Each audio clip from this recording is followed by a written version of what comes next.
psicologia fala o seguinte: a criança tem que ter a opinião própria.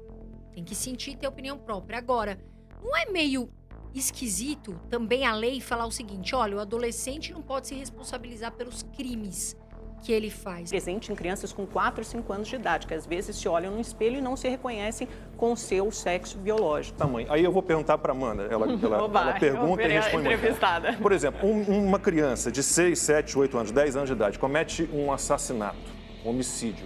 Você acha que ela deve ser julgada como um adulto?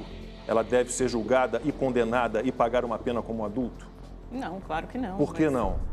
Porque ela não tem nem essa capacidade de discernimento, mas eu não acho... Mas uma criança de 6, 7, 8, 9 anos, ela tem capacidade de discernimento para decidir que ela quer trocar de sexo? Não. Veja, as crianças perguntam para os pais, por quê? Por quê? Por quê?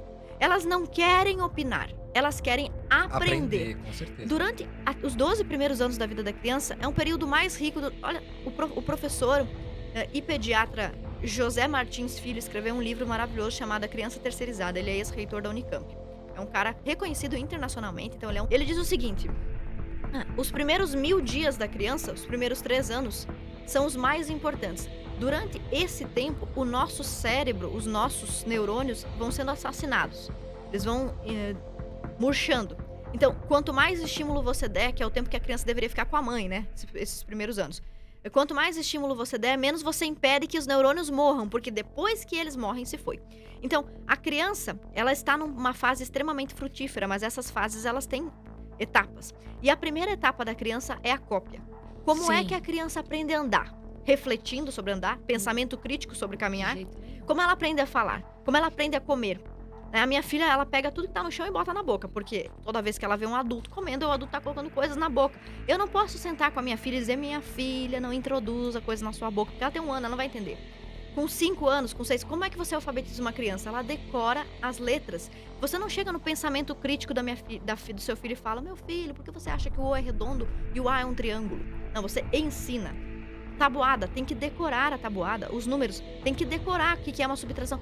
Então, a base do conhecimento humano é a cópia e a reprodução. Só depois que a criança tem uma certa maturidade é que ela vai poder refletir. Exato. O que está sendo feito nas escolas hoje é um atentado contra a inteligência.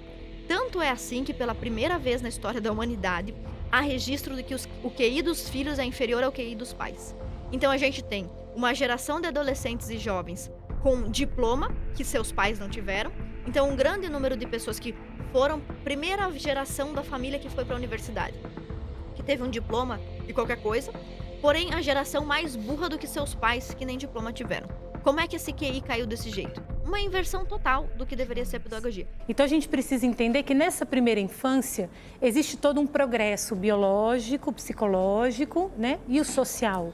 Então a criança desde muito pequena ela vai crescendo e nessa primeira infância, até os 7 anos de idade, a criança ela não se volta para as questões da sexualidade em si, até porque ela não tem uma maturidade emocional e cognitiva para isso, né? Então a criança ela é aquilo que você planta. Então se ela é uma criança que recebe afeto, provavelmente ela é uma criança então que vai retribuir afeto, né? Se ela é uma criança criada num ambiente hostil, ela é uma criança então que tem essa tendência natural.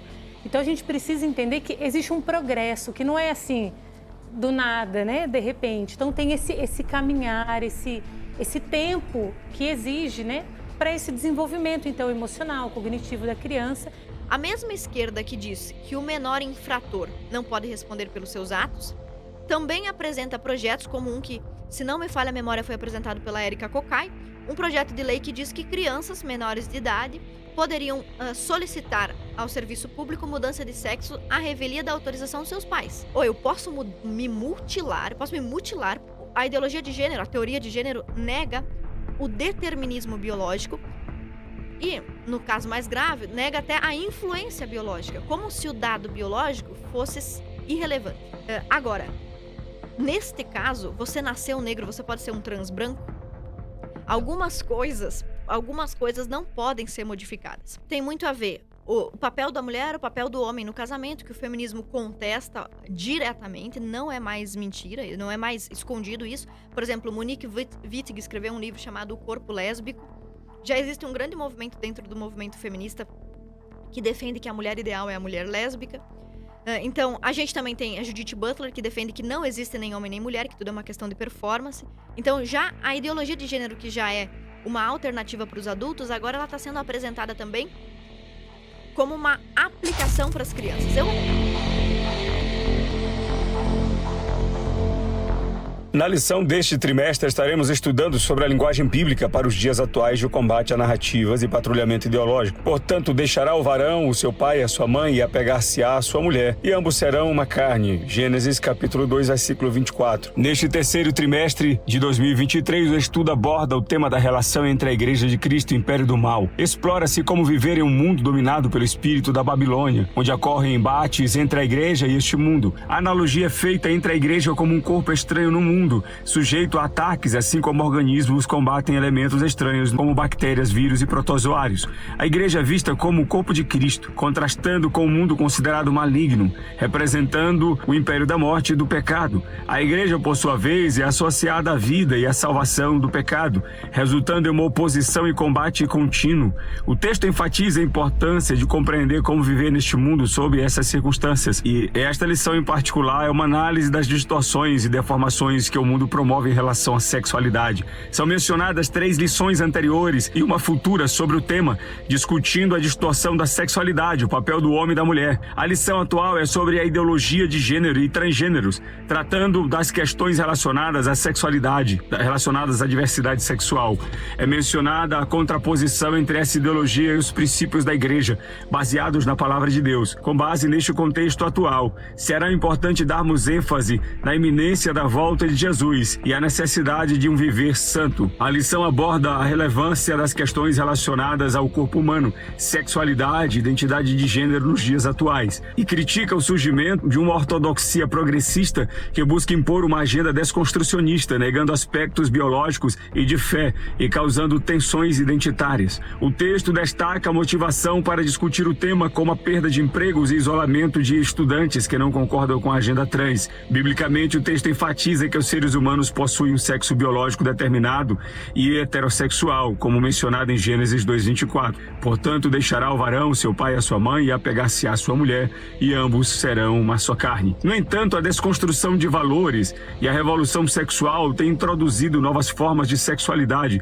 incluindo a transgeneridade. A lição busca abordar as características deste fenômeno, a perspectiva bíblica sobre o sexo e gênero, assim como os efeitos da ideologia transgênero. O objetivo principal é reafirmar a vontade divina de que os seres humanos vivam de acordo com o propósito de Deus através do sexo biológico. Cabe aqui, antes de iniciarmos os assuntos a serem abordados, algumas definições. A palavra sexo tem origens latinas. Ela deriva do termo em latim sexus, que se refere às divisões biológicas e anatômicas entre homens e mulheres. O termo sexus está relacionado ao verbo latino secare, que significa cortar ou dividir, possivelmente aludindo à divisão entre os sexos masculino e feminino. Em seu significado etimológico, a palavra sexo, em relação à criação humana, traz a concepção divina de dividir a humanidade em partes complementares, macho e fêmea, que, quando unidas, formam uma unidade coesa, conforme expresso em Gênesis 2:24. Podemos usar peças de um quebra-cabeça para ilustrar como essas peças individuais se encaixam para criar um todo coeso, um conceito também presente na matemática, onde várias partes se unem para constituir um conjunto unificado. Sendo assim, sexualidade é uma criação divina, não determinada por escolhas humanas. Deus é identificado como criador tanto do macho quanto da fêmea. O processo de fusão do espermatozoide paterno com o óvulo materno é a gênese de uma nova pessoa, cuja identidade será definida como macho ou fêmea, segundo a vontade de Deus. O ser humano é singular ao possuir moralidade e discernir entre o bem e o mal, o certo e o errado, e essa característica é entrelaçada com a sua sexualidade. As forças malignas buscam corromper e distorcer a moral sexual estabelecida por Deus, que envolve a união de macho e fêmea através do casamento monogâmico, formando famílias que cumprem os propósitos divinos de frutificação e domínio sobre a criação terrena. No entanto, o inimigo procura desvirtuar esse propósito, levando a humanidade a se rebelar contra a sexualidade estabelecida por Deus. Através da exploração da sexualidade para objetivos egoístas, o diabo leva às práticas como prostituição, pornografia, fornicação e adultério, que desviam a sexualidade da sua função função original de glorificar a Deus e propagar o amor ao próximo. Número 1. Compreendendo o pensamento da transgeneridade. A identidade de gênero é uma proposta de separar o gênero do sexo. Gênero, noções do sexo masculino e feminino de acordo com uma construção social e não pela constituição anatômica. Número 1. Identidade de gênero e papel cultural. Inicialmente identificava os sexos masculino e feminino. Estas distorções no conceito de gênero vêm sendo asseverada ao longo do tempo. Na década de 1970, feministas diferenciaram o gênero de sexo anatômico. As ciências sociais ressaltaram que o comportamento do gênero é moldado pela cultura, não só pela biologia. Isso levanta a ideia de que uma pessoa não precisa agir de acordo com o sexo de nascimento, validando uma variedade de comportamentos, o que confronta com o que a Bíblia diz. E criou Deus o homem à sua imagem, a imagem de Deus o criou, homem e mulher os criou. Gênesis 1:27. Nascem dessas novas conceituações termos como que está no segundo ponto: gênero, cisgênero, transgênero e diversidade. Segundo, cisgênero, transgênero e diversidade. Cisgênero refere a pessoas cujo gênero corresponde ao sexo de nascimento. Transgênero envolve indivíduos que se identificam com gêneros diferentes dos seus sexos biológicos, representando assim o que diz o movimento LGBTQI-APN+. Essa perspectiva ratifica que a idade de gênero independe da biologia, o que mais uma vez contraria a Bíblia, que diz em Gênesis capítulo 5, versículo 2: homem e mulher os criou, e os abençoou, e chamou o seu nome Adão, no dia em que foram criados. Terceiro, transgênero e orientação sexual. A orientação sexual é determinada pela identificação de gênero e pela atração sexual, segundo esta ideologia. Há categorias como heterossexual, homossexual, bissexual, assexual e pansexual. Além disso, existem indivíduos não binários, que não se encaixam nos padrões de gênero convencionais. Sob essa perspectiva, com base nestes conceitos, alegam que pessoas transgênero podem participar de várias formas de relação sexual. A lição destaca a importância de controlar os impulsos do corpo por meio do Espírito Santo, pois o corpo humano é naturalmente inclinado a práticas sexuais imorais, como adultério, fornicação e impurezas. O autor ressalta que os sentimentos e desejos carnais não devem guiar os propósitos de Deus para o corpo, mesmo que a ideologia contemporânea sugira que a mente possa não se alinhar ao corpo de nascimento. O texto reforça que os desejos sexuais, segundo a perspectiva bíblica,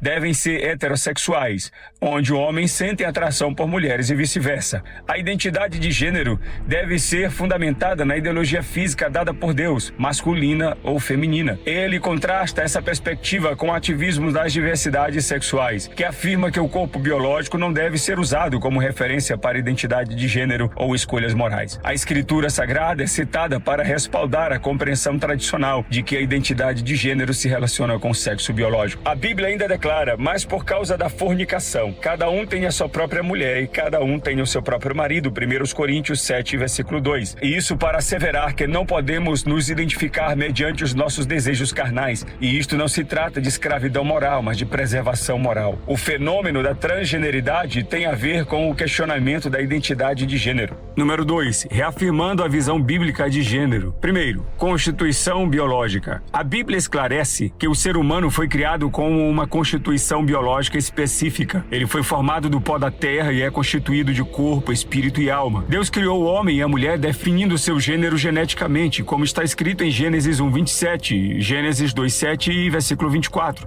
A constituição do corpo, incluindo os cromossomos sexuais XY para os homens e XX para as mulheres, determina o sexo e o gênero. Segundo, a constituição moral. Embora tenha sido criado à imagem moral de Deus, o pecado corrompeu a moralidade do ser humano. A redenção inclui a renovação da semelhança moral original por meio do Espírito Santo. A santificação abrange o espírito, a alma e o corpo. As práticas sexuais ilícitas são condenadas, pois o corpo é templo do Espírito Santo, conforme Efésios capítulo 4, versículo 22 a 24, que diz: quanto ao trato passado, vos despojeis do velho homem, que se corrompe pelas concupiscências do engano, e vos renoveis do espírito da vossa mente, e vos revistais do novo homem, que segundo Deus é criado em verdadeira justiça e santidade. Ainda, a Bíblia diz em 1 Coríntios capítulo 6, versículos 18 a 20, fugir da fornicação. Todo pecado que o homem comete é fora do corpo, mas o que fornica peca contra o seu próprio corpo.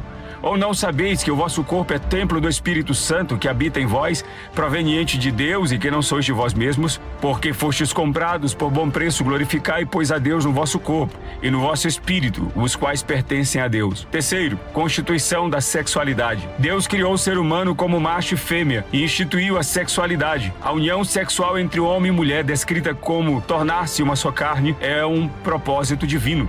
Jesus associa a anatomia dos sexos com o propósito da reprodução e da relação sexual, como está escrito em Mateus capítulo 19, versículos 4 a 6. O relacionamento sexual visa a satisfação conjugal e a procriação dentro do casamento monogâmico e heterossexual, conforme 1 Coríntios 7, versículos 3 e 4. A visão bíblica de gênero, sexo e sexualidade é profundamente enraizada na criação divina. A constituição biológica e moral do ser humano, assim como os propósitos divinos para a sexualidade, são refletidos nas Escrituras. A relação entre sexo, gênero e sexualidade não é apenas construção social, mas uma parte essencial do plano divino, já que o ser humano foi formado em corpo, alma e espírito. Número 3. Efeitos da ideologia transgênero. Primeiro, depreciação da heterossexualidade. A visão bíblica esclarece a heterossexualidade como modelo de sexualidade, conforme Mateus 19, 5. E disse, portanto, deixará o homem pai e mãe e se unirá à sua mulher, e serão os dois uma só carne, confirmado em Efésios capítulo 5, versículo 31. Entretanto, ativistas da ideologia transgênero trabalham para desconstruir essa orientação, introduzindo termos como heteronormatividade, para criticar a prática heterossexual. Isto é usado para argumentar que reconhecer a diferença biológica entre homens e mulheres é opressor, acusando os heterossexuais de preconceito. Segundo, construção de narrativas. Militantes trans afirmam que a identidade de gênero subjetiva deve sobrepor a biologia. Isso leva a uma rebelião contra a Constituição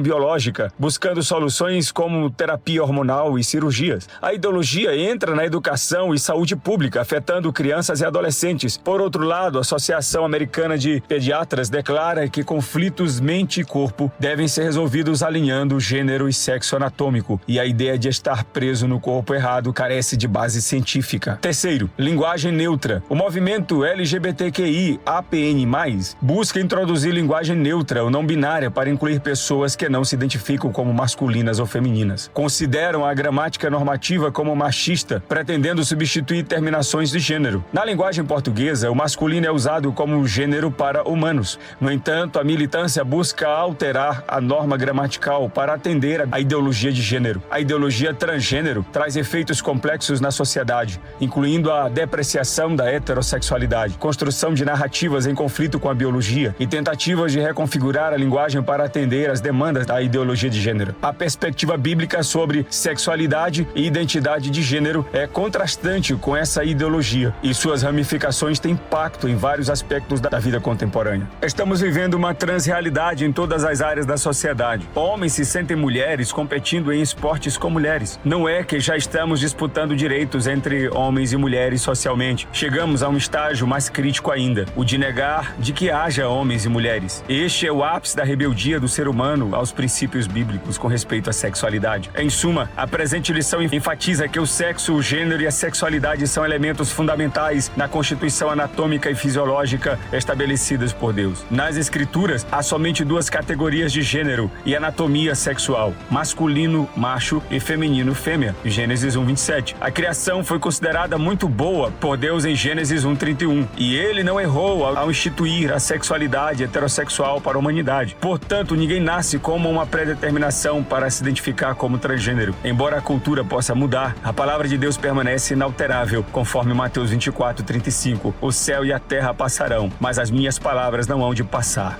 A base divina da identidade de gênero e sexualidade é afirmada como um princípio imutável. Tenha uma boa aula e Deus o abençoe.